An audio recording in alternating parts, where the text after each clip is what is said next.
ಬನ್ನಿ ಮಾತೆ, ನಿಮ್ಗೆ ಸ್ವಾಗತ. ನಿಮ್ಗೂ ಸ್ವಾಗತ ಪ್ರಭು. ಒಳಗಡೆ ಬನ್ನಿ.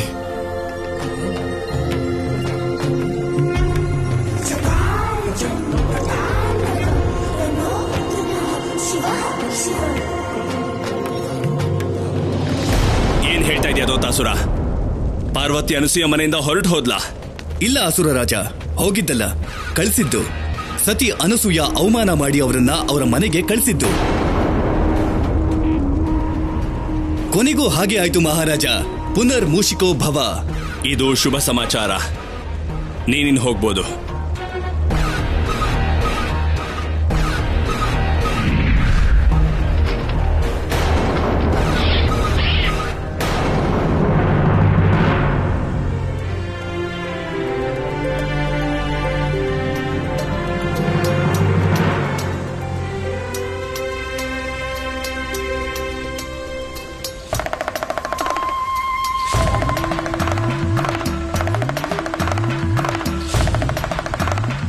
ಮಹಾದೇವ,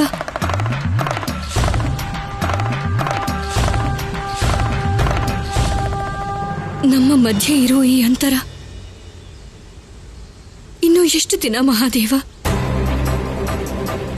ಯಾವಾಗ ಮುಗಿಯುತ್ತೆ ಇದೆಲ್ಲ? ಇದೆಂತ ಪರೀಕ್ಷೆ?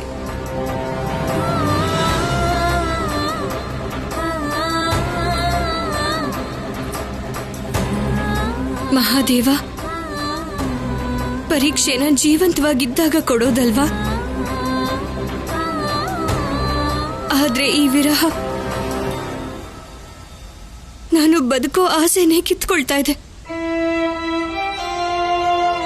ಒಂದೊಂದ್ಸಲ ಸತಿ ಹಾಗೆ ನಾನು ಕೂಡ ಈ ದೇಹನ ಬಿಟ್ಟು ಈ ಪ್ರಾಣ ಕಳ್ಕೋಬೇಕು ಅನ್ಸುತ್ತೆ.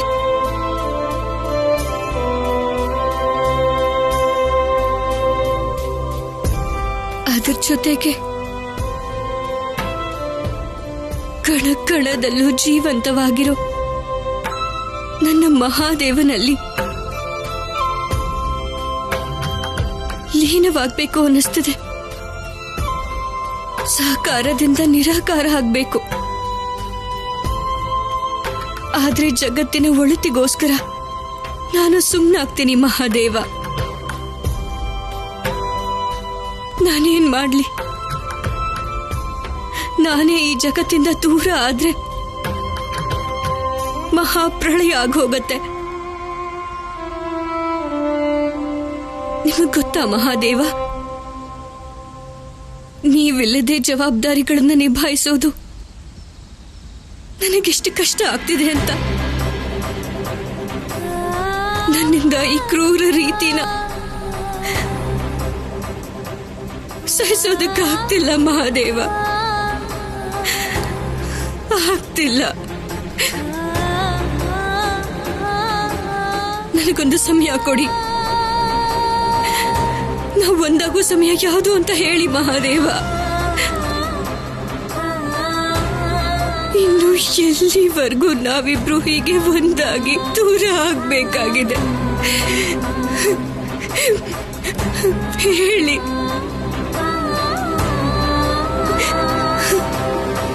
ಮಾತೆ,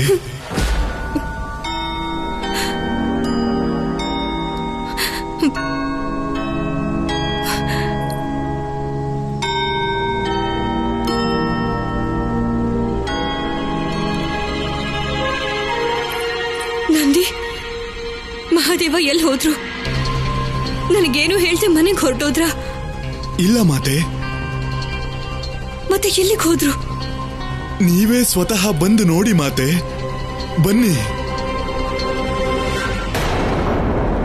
ಆದ್ರೆ ಅಮ್ಮ, ಅನಸೂಯ ಪಾರ್ವತಿನ ಮನೆಯಿಂದ ಕಳ್ಸಕ್ಕೆ ಏನ್ ಕಾರಣ ಇರ್ಬೋದು? ಪುತ್ರ ಮೋಹ. ಆದಿಶಕ್ತಿ ಪಾರ್ವತಿ ತನ್ನ ಮಗನ್ನ ತನ್ನಿಂದ ಕಿತ್ಕೊಂಡ್ಬಿಟ್ರೆ ಅನ್ನೋ ಭಯ. ಅಮ್ಮ, ಅದ್ಯಾವುದೇ ಕಾರಣಕ್ಕೆ ಅನಸೂಯ ಪಾರ್ವತಿನ ಮನೆಯಿಂದ ಹೊರಗಡೆ ಕಳ್ಸಿರ್ಲಿ, ಅದೇನೇ ಯೋಚನೆ ಮಾಡಿ ಮನೆ ಬಾಗಿಲನ್ನ ಹಾಕಿರ್ಲಿ, ನನ್ನ ಪಾಲಿಗೆ ಮಾತ್ರ ಗೆಲುವಿನ ಬಾಗಿಲನ್ನ ತೆಗೆದಿದ್ದಾಳೆ. ಪಾರ್ವತಿ ಅವಳ ಮನೆಗೆ ಹೋದ್ರೆ ನೀನ್ ಹೇಗ್ ಗೆದ್ದಾಗುತ್ತೆ ತಾರಕ? ಅಮ್ಮ, ನನ್ಗನ್ನಿಸ್ತಾ ಇದೆ ಬಾಲಶಿವ ಇನ್ನು ಮುಂದೆ ಆ ಮನೇಲಿರೋದಿಲ್ಲ.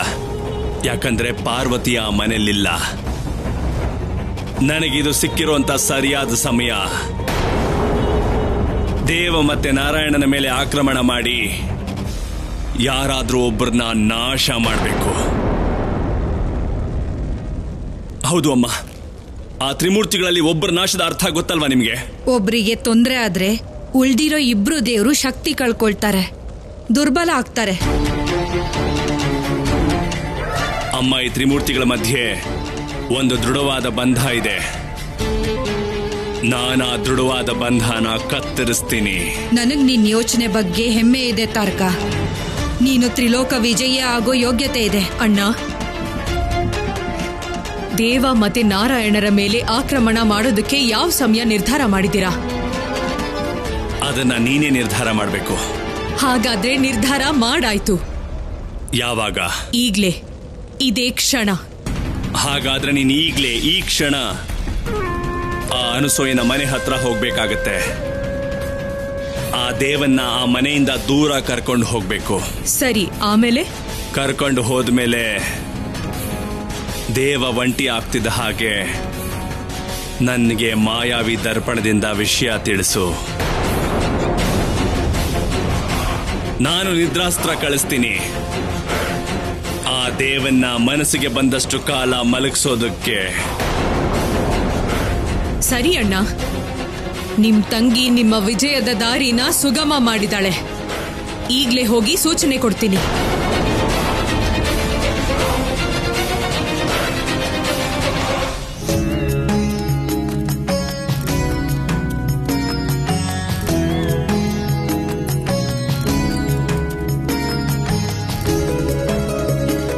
ಪಾಯಸಕ್ಕೆ ಬೆಲ್ಲನ ಕುದಿತಿರೋ ಹಾಲಿಗೆ ಹಾಕಬಾರ್ದು. ಹಾಲು ಒಡೆದೋಗುತ್ತೆ, ಪಾಯಸ ರುಚಿಯಾಗಿರೋದಿಲ್ಲ. ನಿಮ್ಗೆ ಪಾಕವಿದ್ಯೆ ಜ್ಞಾನ ಕೂಡ ಇದೆಯಾ? ಅಮ್ಮನಿಂದ ಕಲ್ತಿದ್ದನ್ನ ನಾನು ಬೇರೆಯವ್ರಿಗೂ ಹೇಳ್ಕೊಡ್ತೀನಿ.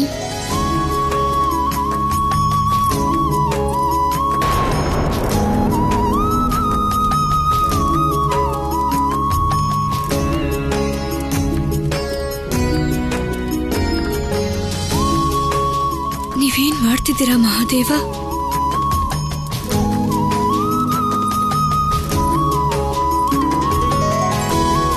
ನೀವ್ಯಾಕೆ ಅಡ್ಗೆ ಮಾಡ್ತಿದ್ದೀರಾ ಗೆಳೆಯ?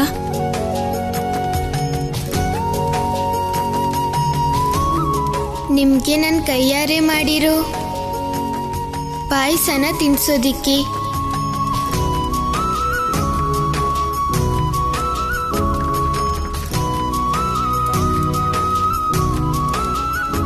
ನಾನಿರುವಾಗ ನೀವ್ ಅಡ್ಗೆ ಮಾಡೋದಾ?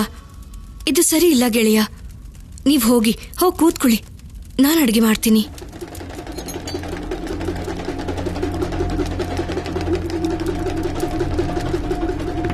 ಆದ್ರೆ ಗೆಳತಿ, ಅಡ್ಗೆ ಹಸುವಿಗೆ ಸಂಬಂಧಪಟ್ಟಿರೋದು. ಜಾತಿ, ವರ್ಣ, ವಂಶ ಅಥವಾ ಕುಲಕ್ಕಲ್ಲ. ಹಸುವು ಎಲ್ರಿಗೂ ಆಗುತ್ತೆ ಅಲ್ವಾ? ಊಟದಿಂದ ಹಸುವು ಶಾಂತಿಯಾಗತ್ತೆ. ಹಾಗಾಗಿ ನಾನು ಅಮ್ಮ ಅಡ್ಗೆ ಮಾಡೋದನ್ನ ನೋಡಿ ಅಡ್ಗೆ ಮಾಡೋದನ್ನ ಕಲ್ತಿದ್ದೀನಿ. ಇವತ್ತು ಅವಕಾಶ ಸಿಕ್ಕಿದೆ, ಅದಕ್ಕೆ ಪ್ರಯೋಗ ಮಾಡ್ತಿದ್ದೀನಿ.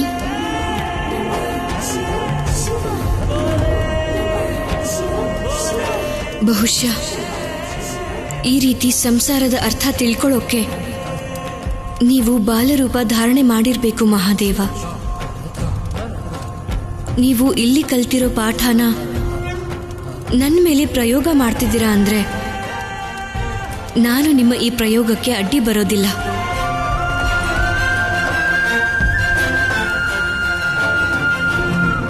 ನಾನೇನಾದ್ರೂ ತಪ್ಪಾಗಿ ಮಾತಾಡಿದ್ನ ಗೆಳತಿ? ಇಲ್ಲ ಗೆಳೆಯ. ಹಾಗಾದ್ರೆ ನೀವ್ ಯಾಕೆ ಹೀಗೆ ಸುಮ್ಮನೆ ನಿಂತ್ಕೊಂಡ್ರಿ? ನಾನ್ ಸುಮ್ಮನಾಗಿದ್ದು ಸಂತೋಷ ಆಗಿದ್ದ ಕಾರಣಕ್ಕೆ ಗೆಳೆಯ. ಯಾಕೆ ಸಂತೋಷ ಆಯ್ತು? ನೀವ್ ಮಾಡಿರೋ ಅಡ್ಗೆನ ತಿನ್ನೋದಕ್ಕೆ ಸಂತೋಷ.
ಗೆಳತಿ, ಊಟನ ಶುರು ಮಾಡಿ.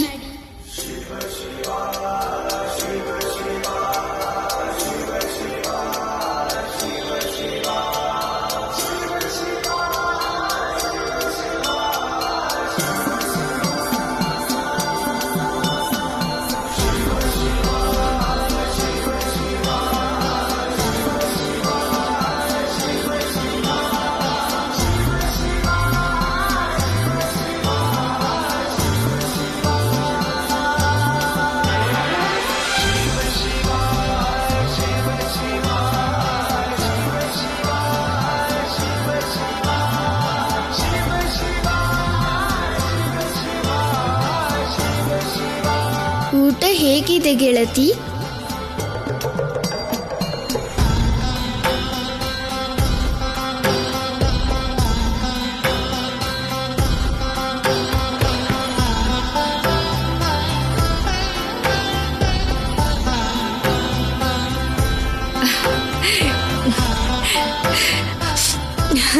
ಅಡುಗೆ ತುಂಬಾನೇ ರುಚಿಯಾಗಿದೆ ಗೆಳೆಯ, ತುಂಬಾ ಚೆನ್ನಾಗಿದೆ. ನೀವು ತಿನ್ನಿ, ತುಂಬಾ ರುಚಿಯಾಗಿದೆ.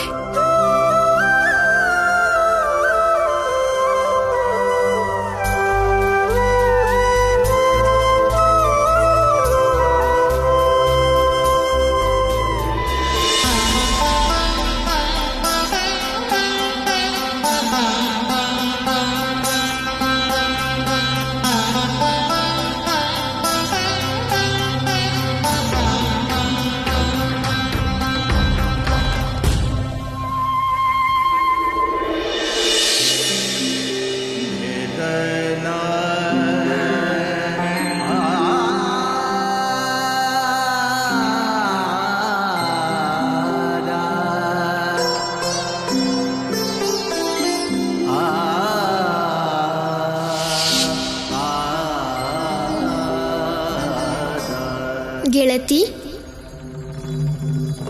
ಇವತ್ತಿನ ದಿನ ನೆನಪಲ್ಲಿ ಯಾವಾಗ್ಲೂ ಹೀಗೆ ಇರುತ್ತೆ. ಏನಾದ್ರೂ ವಿಶೇಷ ಇದೆಯಾ ಗೆಳೆಯ? ಇದು ಮೊದಲನೇ ಸಲ ನಾನು ನನ್ನ ಅಮ್ಮ ಊಟ ಮಾಡೋ ಮೊದಲೇ ಊಟ ಮಾಡ್ತಾ ಇರೋದು.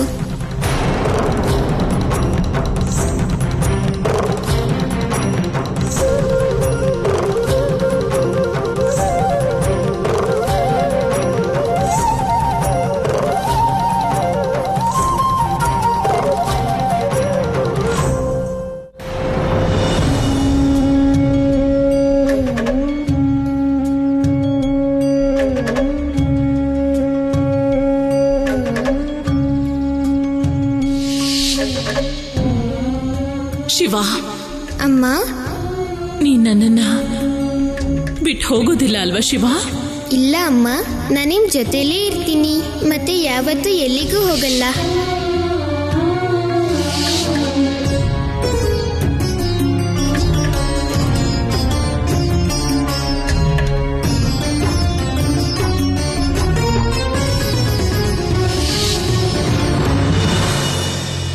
ದೇವಿ, ನಮ್ ಜೊತೆ ನೀವು ಊಟ ಮಾಡಿ.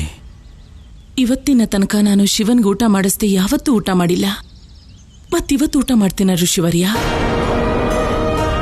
ಶಿವನಿಗೆ ಊಟ ಮಾಡಿಸ್ದೇ ಇದ್ರೆ ತುತ್ತು ನನ್ನ ಗಂಟ್ಲಲ್ಲೂ ಇಳಿಯಲ್ಲ. ನನ್ನ ಶಿವ ಹಸ್ಕೊಂಡಿರ್ತಾನೆ. ಅವನ್ ಬಂದ ಮೇಲೆ ಅವನ್ಗೂಟ ಮಾಡಿಸಿ ನಾನು ಮಾಡ್ತೀನಿ. ದೇವಿ, ನಿಮ್ಮ ಶಿವ ದೇವಿ ಪಾರ್ವತಿ ಮನೆಗೆ ಹೋಗಿದ್ದಾನೆ. ನಿಜವಾಗ್ಲೂ ದೇವಿ ಪಾರ್ವತಿ ನಿಮ್ಮ ಮಗನಿಗೆ ತಿನ್ನೋದಕ್ಕೆ ಕುಡಿಯೋದಕ್ಕೆ ಏನು ಕೊಡದೆ ಹಾಗೆ ಕಳಿಸ್ತಾರೆ ಅಂತ ಅನ್ಸುತ್ತಾ? ನೀವು ಸುಮ್ಮನೆ ಯೋಚನೆ ಮಾಡೋದನ್ನ ಬಿಟ್ಬಿಡಿ ದೇವಿ, ಊಟ ಮಾಡಿ.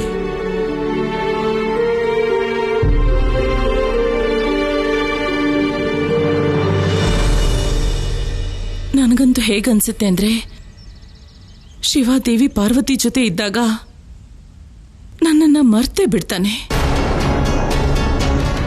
ದೇವಿ ಪಾರ್ವತಿ ಅವನಿಗೆ ತಿನ್ನಿಸ್ಲಿ ಬಿಡ್ಲಿ, ಅವನಲ್ಲಿ ಊಟ ಮಾಡೇ ಮಾಡ್ತಾನೆ. ಬಂದು ನನಗೆ ಹೇಳ್ತಾನೆ, ಅಮ್ಮ. ದೇವಿ, ಒಂದೊಂದ್ಸಲ ನಾವು ನಮ್ಮ ದುಃಖನ ಮರೆತು ಬೇರೆಯವರ ದುಃಖನ ನೋಡಿ ಅರ್ಥ ಮಾಡ್ಕೊಳ್ಳೋ ಪ್ರಯತ್ನ ಮಾಡಬೇಕಾಗತ್ತೆ. ಲಾಭ ನಮಗೆ ಆಗೋದು. ಆಗ ನಮಗೆ ನಮ್ಮ ದುಃಖ ಕಡಿಮೆ ಅನ್ಸೋದಕ್ಕೆ ಶುರು ಆಗುತ್ತೆ. ದೇವಿ, ನೀವು ಹೇಳ್ತಿರೋ ಈ ಮಾತು ಯಾರ ಬಗ್ಗೆ? ಮಹಾದೇವಿಯ ಬಗ್ಗೆ. ದೇವಿ ಪಾರ್ವತಿ ಮಹಾದೇವನ ಅರ್ಧಾಂಗಿ, ಜೀವನ ಸಂಗಾತಿ. ಸೃಷ್ಟಿ ಪ್ರಾರಂಭ ಆದಾಗಿನಿಂದ ಒಬ್ರಿಗೊಬ್ರು ಜೊತೆಯಾಗಿದ್ದಾರೆ. ಅವರು ಅವಿಭಾಜ್ಯ ಅಂಗ ಆಗಿದ್ದಾರೆ. ನೀವೇ ಯೋಚನೆ ಮಾಡಿ. ಈಗ ದೇವಿ ಪಾರ್ವತಿ ನೋಡ್ತಾ ಇರ್ತಾರೆ, ನಿಮ್ಮ ಶಿವ ಅವರಿಗಿಂತ ಹೆಚ್ಚು ಮಹತ್ವನ ನಿಮಗೆ ಕೊಡ್ತಾನೆ, ನಿಮ್ಮನ್ನ ಅಷ್ಟು ಪ್ರೀತಿಸ್ತಾನೆ. ಹೀಗಿರುವಾಗ ನೀವೇ ಹೇಳಿ, ಅವ್ರ ಹೃದಯಕ್ಕೆ ಹೇಗಾಗಿರ್ಬೇಡ? ಇದನ್ನೆಲ್ಲ ನೋಡಿ ಎಷ್ಟು ನೋವಾಗ್ತಿರ್ಬೇಡ ಅವರಿಗೆ? ಅಲ್ಲದೆ ಈ ಪ್ರತ್ಯಕ್ಷ ಸತ್ಯನಂತೂ ನೀವು ಒಪ್ಕೊಳ್ಳದೆ ಇರೋದಕ್ಕಾಗೋದಿಲ್ಲ ಅಲ್ವಾ ದೇವಿ? ಈಗ ದೇವಿ ಅನ್ನಪೂರ್ಣೆ ಸ್ಮರಣೆ ಮಾಡಿ ಬೇಗ ಊಟ ಮಾಡೋದಕ್ಕೆ ಶುರು ಮಾಡಿ.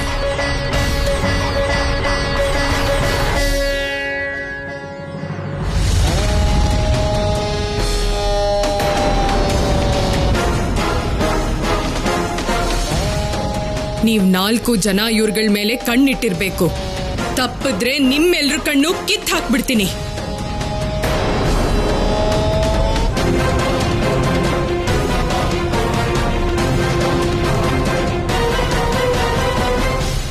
ರಾಜ್ಕುಮಾರಿ ಅಜಮುಖಿ, ನೀವ್ ಅಪ್ಪಣೆ ಕೊಟ್ರೆ ನಾನು ಹೋಗಿ ದೇವನ ಅಪಹರಿಸ್ಲಾ? ಮೂರ್ಖಿ, ದೇವನ್ನ ಅಪಹರಣ ಮಾಡೋದಲ್ಲ, ಅವನನ್ನ ಇವ್ರ ಎಲ್ಲರಿಂದನೂ ದೂರ ಕರ್ಕೊಂಡು ಹೋಗ್ಬೇಕು. ಅವನು ಎಲ್ಲರ ಜೊತೆ ಕೂತಿದ್ದಾನೆ, ಎಲ್ರಿಂದ ಅವನ್ನ ಕರ್ಸೋದ್ ಹೇಗೆ? ಯಾವ ಕೆಲ್ಸನ ನೀವು ಮಾಡೋದಕ್ಕಾಗಲ್ವೋ ಆ ಅಸಾಧ್ಯ ಕೆಲ್ಸನ ನನ್ ಮಾಯಾವಿ ಚೆಂಡು ಮಾಡುತ್ತೆ.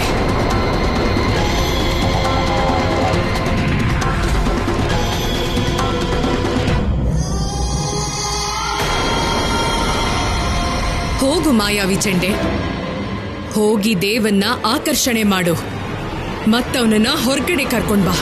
ಹೋಗು.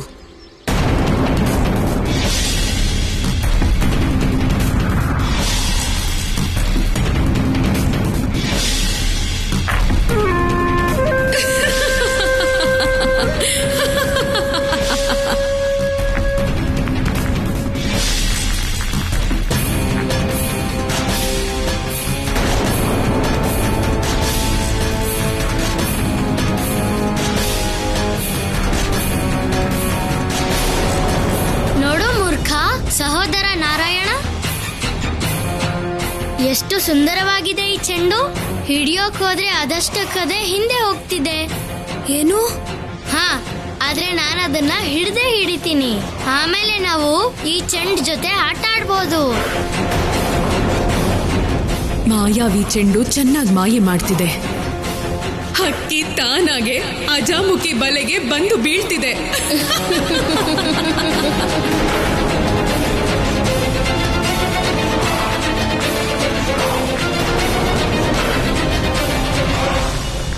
ಅರೆ ದೇವ, ನೀನ್ ಇದೇನ್ ಮಾಡ್ತಿದೀಯಾ? ಎಲ್ರೂ ಈ ಚೆಂಡನ್ನ ನೋಡಿ ಎಲ್ಲಿಂದ ಬಂದಿದ್ಯೋ ಗೊತ್ತಿಲ್ಲ. ಬಂದ್ರೆ ಬರ್ಲಿ ಬಿಡು, ನೀನ್ ಬಂದ್ ಕುತ್ಕೊಂಡು ಅಭ್ಯಾಸ ಮುಂದುವರ್ಸು. ಈ ಸಲ ಅಮ್ಮ ನೋಡಿದ್ರೆ ಕಠೋರವಾದ ಶಿಕ್ಷೆ ಕೊಡ್ತಾರೆ. ಇದನ್ ಹೇಳಿದಾದ್ಮೇಲೆ ಅಭ್ಯಾಸ ಮಾಡ್ತೀನಿ. ನೋಡಿ, ಇಲ್ಲಿ ನೋಡಿ, ಅದಷ್ಟಕ್ಕದೆ ಹಿಂದೆ ಹೋಗ್ತಾ ಇದೆ.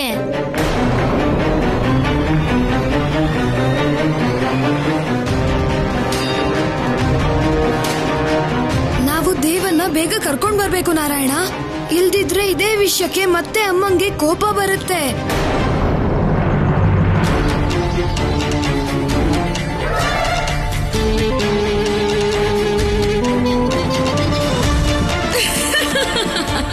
ಈ ಶುಭ ಸಮಾಚಾರ ನನ್ನ ಅಣ್ಣನ್ ತಿಳಿಸೋದಕ್ಕೆ ಸಮಯ ಬಂದಿದೆ. ಮಾಯಾವಿ ದರ್ಪಣ, ನನ್ನ ಅಣ್ಣ ಅಮರ ಮಹಾನ್ಗೆ ಇಲ್ಲಿನ ಪರಿಸ್ಥಿತಿಯನ್ನ ತೋರಿಸು.